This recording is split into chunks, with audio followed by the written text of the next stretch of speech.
జనసేన అధినేత deputy CM Pawan Kalyan కు నటుడు ప్రకాష్ రాజ్ కౌంటర్ ఇచ్చారు. హిందీ భాషను తమిళనాడు ప్రజల మీద రుద్దకండి అని చెప్పటం ఇంకో భాషను ద్వేషించటం కాదని హితవు పలికారు.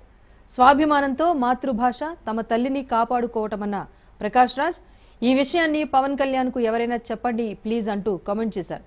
దీంతో ప్రకాష్ రాజ్ వ్యాఖ్యలు ప్రాధాన్యత సంతరించుకున్నాయి.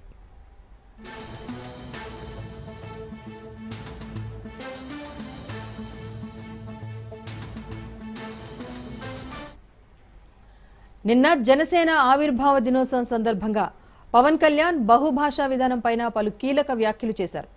మాట్లాడితే కొందరు సంస్కృతాన్ని తిడతారు అని, దక్షిణాదిపై హిందీని రుద్దుతున్నారంటూ కామెంట్స్ చేస్తున్నారని ఆయన మండిపడ్డారు. అన్ని దేశ భాషలే కదా అన్నారు జనసేనాని.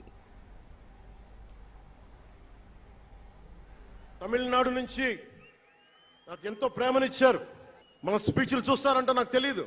మన తమిళనాడు పర్యటనకి వెళ్తే అందరూ నాకు ఎంతో ప్రేమనిచ్చారు. షణ్ముఖ యాత్రకి వెళితే నేను తమిళనాడులో చాలా కీలకమైన దశలో ఉన్నవాడిని, పెరిగినవాడిని. సుబ్రహ్మణ్య భారతీయారిని స్ఫూర్తిని నింపుకున్నవాడిని. అలాంటి తమిళనాడు ప్రజలందరికీ నా మనస్ఫూర్తిగా మీకు నా నమస్కారాలు. రమణ మహర్షి ఉళ్ళిట్ట ఎన్నట్లు సిద్ధర్గల్ వాళింద సిద్ధపేట్ల సిద్ధర్ భూమి ఉలహ పుదుమరియం తిరుక్కురళవై ఉలహక్కు తంద జ్ఞాన భూమి அச்சமில்லை என முழுங்கிய மகாகவி பாரதியார் வீரபூமி உலகத்தை ரட்சிக்கும் கந்தசஷ்டி கவசம் எனும் அருண்கோடை தந்த ஆன்மீக பூமியாம் தமிழகத்தை சேர்ந்த என் அன்பு உள்ளங்களுக்கு எனது அன்பு நிறைந்த వణకంగల్. భారతదేశానికి కావాల్సింది తమిళనాడుతో సహా we need multiple languages, not just two.